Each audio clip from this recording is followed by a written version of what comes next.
క్రైస్తవుడికి ఎలాంటి ఆచారాలు సాంప్రదాయాలు ఇవ్వబడలేదు. క్రైస్తవుడికి ఎలాంటి ఆచార సాంప్రదాయాలు లేవు. క్రైస్తవుడు బాధ్యత కలిగిన వాడు, ఖచ్చితమైనటువంటి నిష్ఠతో సాగుతున్నవాడు అంతే. క్రైస్తవుడికి ఆచార సాంప్రదాయాలను ముడిపెట్టకండి.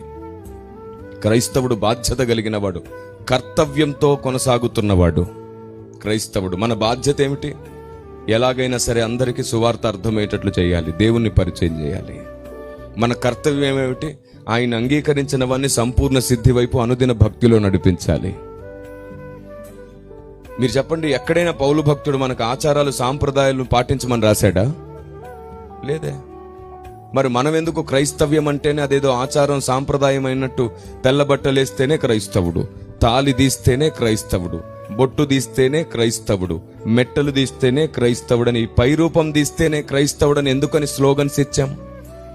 ఎందుకు సమాజానికి అపార్థమయ్యాం? అంటే మనలో చాలా మందికి దేవుని గ్రంథమును గూర్చిన అవగాహన లేనందుచేత.